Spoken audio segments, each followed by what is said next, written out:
Hi, I'm Sue Pearlgut, and welcome to Pegasus Presents. Today, I'm here with Eric Lehman, founder of Dream Catalyst. Dream Catalyst is an organization founded on the guiding principle that all dreams matter, and whose mission is to launch the dreams and celebrate the birthdays of youth facing challenges, including homelessness. Eric is uniquely qualified to lead this effort, and Eric is going to tell us why. Welcome, Eric. Oh, thank you so much, Sue. Thank you for having me. It's been almost 20 years since I've last been in this chair, so thank you. Well, you don't look old enough to have said that. What were you, 5? Well, thank you again. I feel like in the world of launching dreams, you get younger every year rather than older, because you get to tap into youthful energy and let kids be kids when they're kids, and so I'm a believer in dreams and the power that they have to make us all young again. So thank you for making me feel exactly how I feel. So Great. Yeah, it's a pleasure to be here.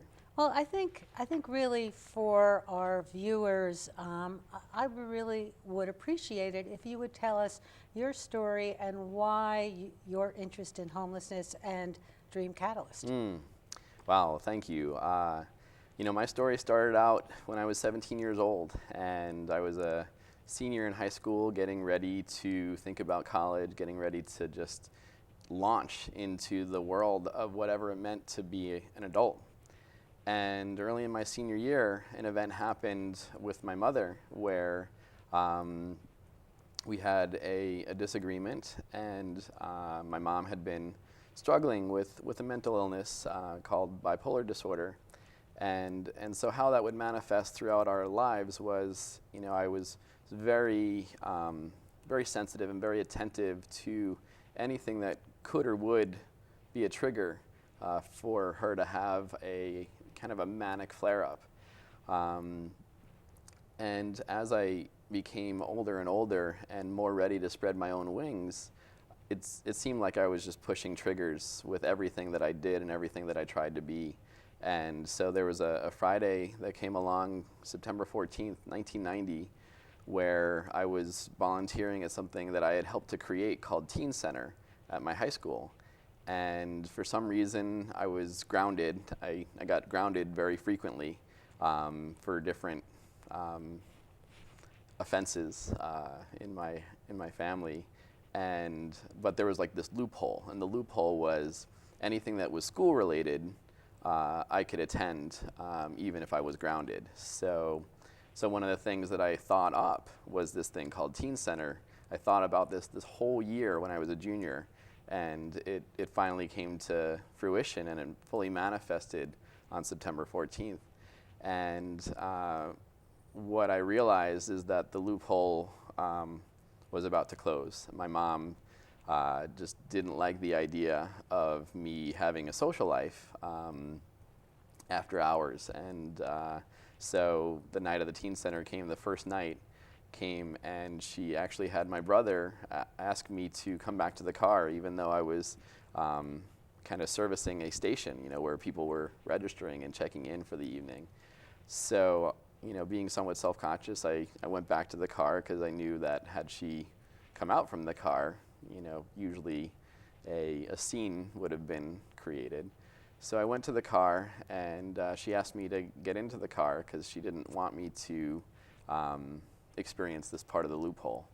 So that led to a really interesting conversation, and it also happened at an interesting location, which was the Stony Brook Deli, a few miles from where my school was.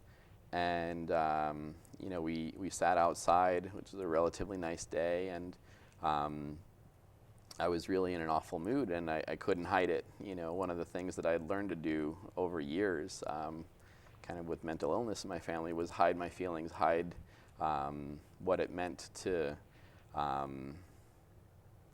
be sad or to be frustrated or to be angry. But that time at the Stony Brook Deli, I was just boiling over. I didn't know what to do with myself, and I was really sad and angry. So at some point during this meal that we had on this picnic bench, my mom said, "Put a smile on your face." And I said, "No, I can't do that. I can't. This feeling that's inside me is not happy, and I'm not going to smile." And so then again, she said, "Put a smile on your face," and I said no. And then she just went from that conversation to well, then give me your keys, she said. And I said, "Really? My house keys?" And she said, "Well, if you don't want to live by my rules, you can't live in my house, so give me your keys." So I said, "Well, no, I'm not gonna do that." And then she proceeded to get up and start chasing me around this picnic table, which was somewhat of a comical moment. She was about 5 foot tall and somewhat rotund, and I was in relatively good shape. So she just started chasing me around this table, and we did about 3 or 4 laps. And at some point, I just said, "This is somewhat ridiculous." So I darted home with my own key, and at some point, I made it home, and I actually somehow ran fast enough to beat my mom in her car, back home. So then I thought that during that time, the energy would dissipate, and we would be able to have a level-headed conversation. But I was wrong, and what turned out is things escalated and went in a direction that I couldn't foresee. And at some point, my mom sent me to my room and asked me to pack bags. So I started packing bags, and I did so after pushing a dresser in front of the door so I could just at least be alone in my space. And as I finished packing the third of 3 bags, I noticed these flashing lights appearing outside my window, and it turns out that it was a police officer with a police car with 2 officers in it. And one officer came into my room and talked to me about, what was going on, and the other officer talked to my mom. And after about, 5 or 10 minutes where, the officer who was talking to me, he asked me, did you do drugs? Do you do alcohol? Do you do, what's the deal? Why is she so angry with you? And, I had never done drugs, never had a sip of alcohol in my whole entire life, but there was mental illness. And so as I'm having that conversation, my mom is getting more and more agitated. And at some point, she just got really upset with whatever the officer was trying to tell her, and she darted into my bedroom and took the 3 bags that I had packed and just threw them out the door. And at that point, the officers looked at each other and they said, "Well, Eric, we don't think you're safe here, and we'd like, for your own protection, to take you with us." And so, not seeing any other option, I said, I think that's the right way to go. So as they took me away and the door closed, my mom just kind of said the words, "Have a nice life."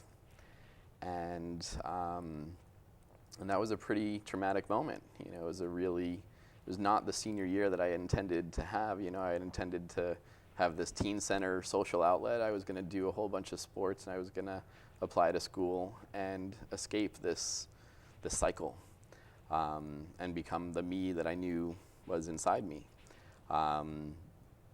So that was pretty traumatic, but then a miracle happened that I didn't even forecast, which was the police officers knew of a shelter that was in my very same school district.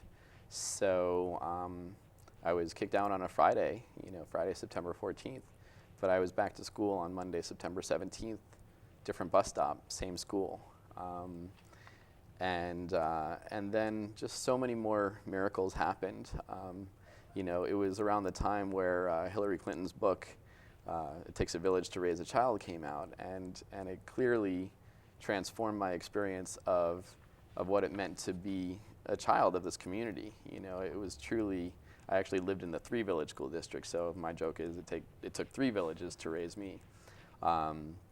So anyway, the shelter environment, although from what I've heard, the shelter was actually condemned a few months after I lived there, it was a castle to me. It was a place of safety, warmth, and love, and it was tremendous.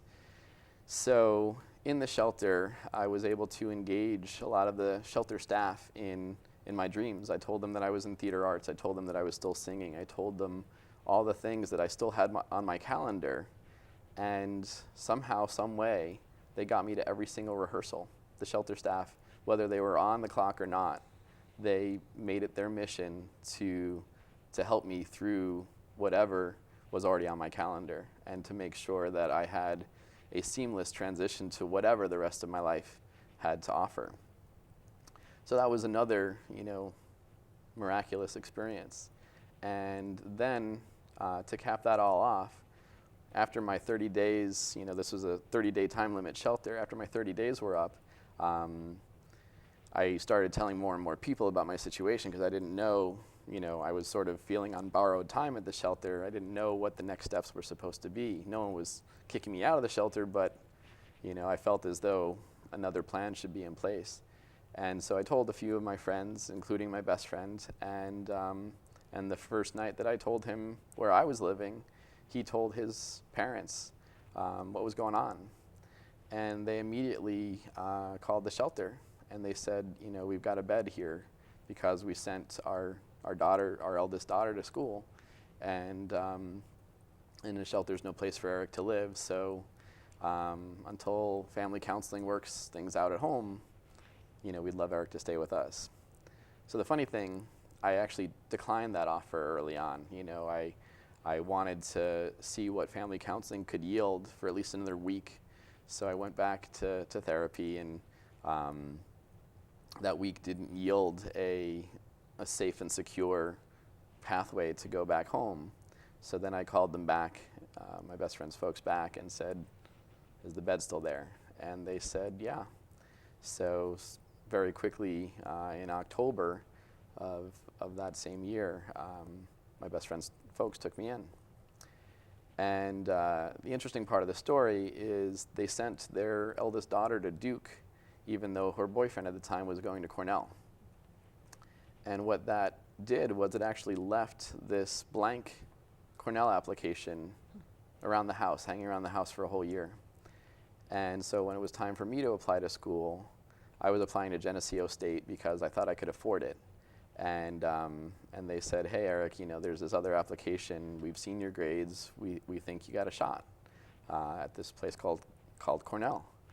And I said, sure, let's give it a whirl. And my best friend's mom held my hand through the entire application process, and we, filled out all these different questions. And it was really interesting because, we had to talk about, family history, and I didn't even know how to answer some of those questions because it was just demographically a challenge to talk about this situation. But anyway, we filled out that application and the application to Geneseo together.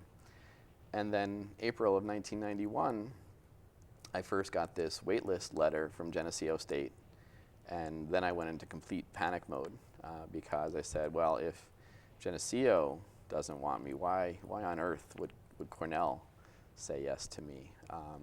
So that night, my best friend's mom and I went to the library, and we searched all these statistics to find out, what Cornell could be looking for, what edge, what angle, would Cornell see in me that would allow me entry into this beautiful place far above Cayuga's waters.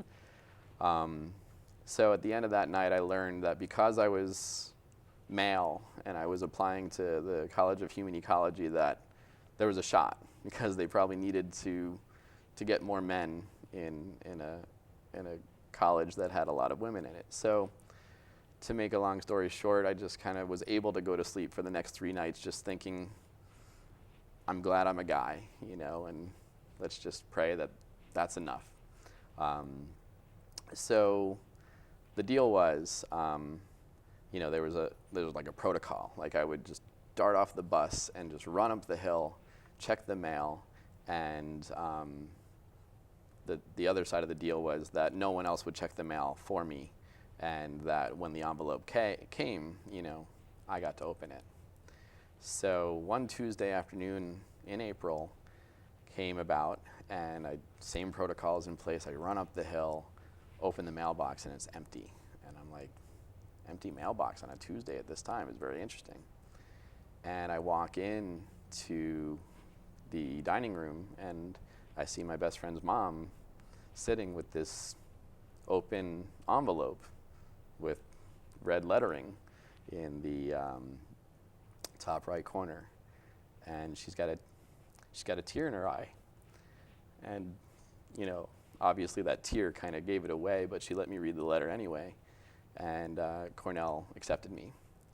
And that was an amazing moment. And it got more amazing because, you know, acceptance letter in my hand, I said, you know, what does this mean? What does it mean that Cornell let me in? I thought I could afford Geneseo, and Geneseo doesn't even want me. What do I do with this Cornell acceptance? And that's when they said, hey, Eric, we firmly believe in giving all of our children the first 4 years of their education.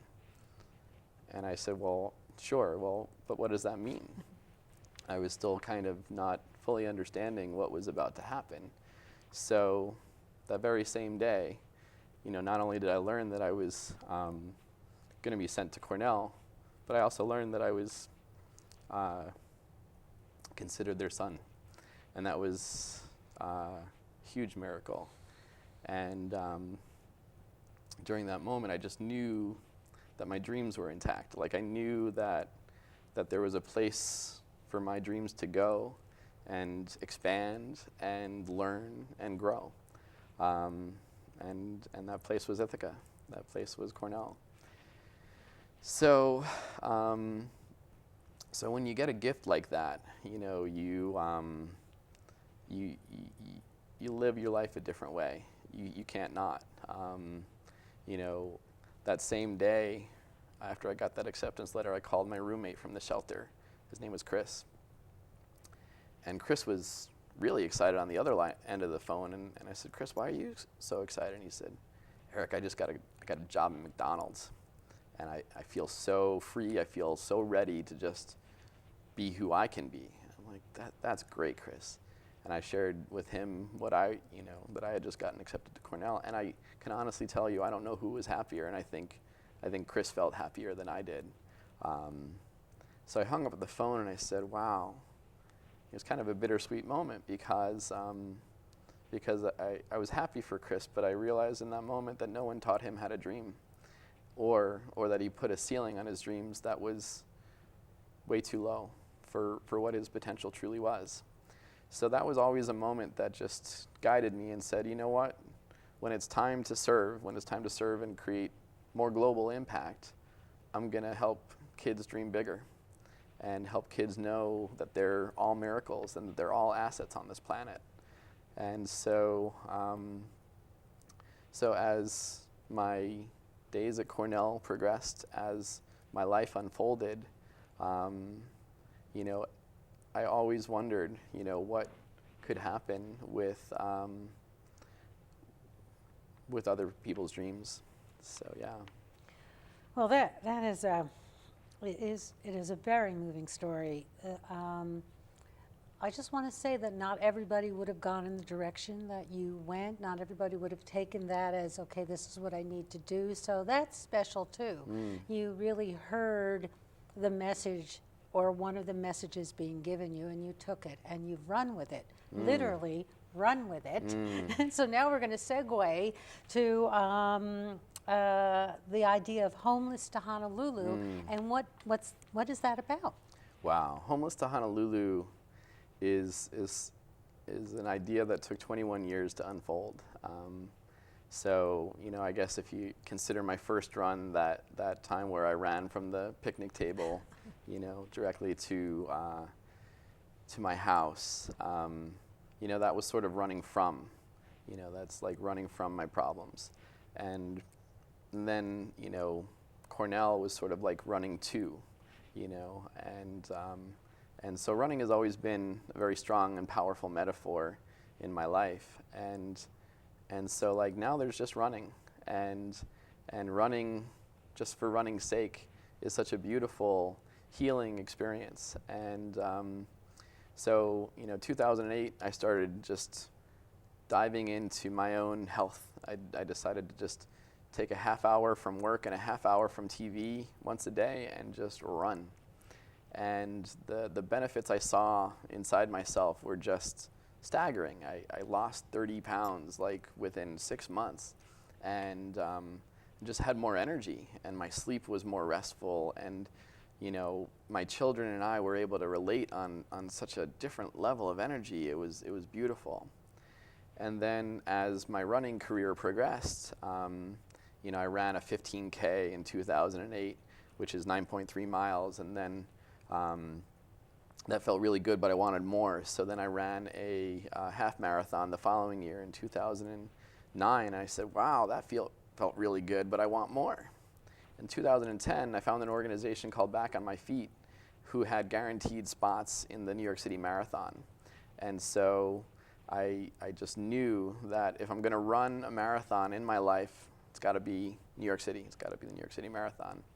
So I signed up for that and crossed the finish line November 2nd in 2010. And at some point I said, wow, this was amazing. Like, just to go from couch potato in 2008 to crossing a finish line of a marathon, of the New York City Marathon in 2010, it's pretty amazing. And what a journey it was. What a pathway towards health and healing that was for me as well. It was one of the first long-term promises I was able to make and keep with myself.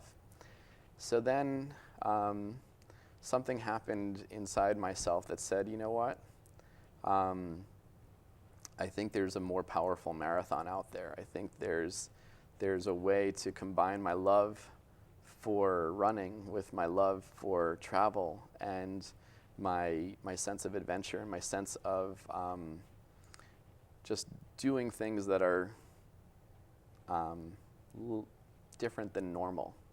For so long I spent like 20 years chasing normal and coming up empty. And then I realized that I want to make a difference on this planet, and I want people to start living into their own dreams. And I couldn't help people do that until I started living into my own. And one of my other big dreams, since my folks came home from a medical conference with these 2 Hawaii mugs, is one of my other dreams was seeing Hawaii. And so one night I was just in my dream space, and I said, wow, there's a marathon in Honolulu this coming December. And I just let go and I signed up for it. And I just said, wow, I want to do this. I want to do this with all that's inside me. And so somehow I just decided that I'm going to do this marathon and make it a solo journey, just prove to myself that I can keep another promise to myself. And then as I was preparing for this journey, I created an organization called Dream Catalyst. And there was just so much alignment around running and just dreaming really big dreams. I said, so this year I'll run the Honolulu Marathon. In 2011 I'll run it alone, just to see if I can do it, just to see what it means to go from homeless in 1990 to Honolulu in 2011. So I said, wow, it took me 21 years to go from homeless to Honolulu. I wonder what happened if the kids I get to serve can go from homeless to Honolulu in a year. So now I get to take these inspired, aspiring youth, aspiring runners who have committed to change their lives through running to Honolulu, a place that for many kids experiencing homelessness might as well be Atlantis because it's not happening in their lifetime. And I get to make that possible. I get to help on that pathway, and I get to show kids from the mountaintops of Oahu what life could be like. And I get to ask the questions, okay, now you've done this, you're 18 years old, you've got the rest of your life to live. What now? How does your life look? And do you really think there are limits? Because I don't think you can run 26.2 miles and then go for a hike on top of a mountaintop and look at your potential in the same way. So, so in 2012, you plan to bring how many youth with you, do you think? The hope is 10, and I've got one for sure. And if all it is one, that's all it is. But it's one life that gets to change in a very dramatic way. I'm so excited because the one who's already signed up, he told me yesterday that he quit smoking a few weeks ago because he knew that he didn't want to cross the finish line in Oahu and Honolulu as a smoker. And he did that for himself. So, one youth so far. If you want to know more about Eric, if you want to know more about Dream Catalyst, if you know a youth who would like to run in Honolulu, I really suggest that you go to www.dream-catalyst.org. It's going to be on your screen. And take a look at Eric's website, see the kind of work he's done, and see, contact him because it would be wonderful for him and any youth he can bring with him to go to Honolulu. Is there, what do youth need in order to agree to go? They just need to be comfortable with the fact that they're going to be training for a 26.2 mile run.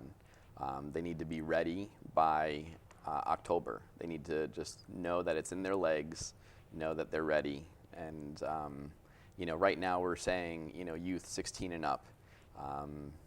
The beautiful thing about Honolulu is they don't close the course, so you can take 11 hours to run it. But the experience, we're going to be the happiest people there because, when you go from homeless to Honolulu, nothing's impossible. There's just a different sense of limits, and I haven't seen any. I haven't experienced any limits since crossing that finish line. So are we talking about youth that are homeless, or can it be any youth that would like to go? It's a great question. Youth that are homeless, the word homelessness is really tough in the youth community. It's some kids are couch hopping and they don't even know they're homeless.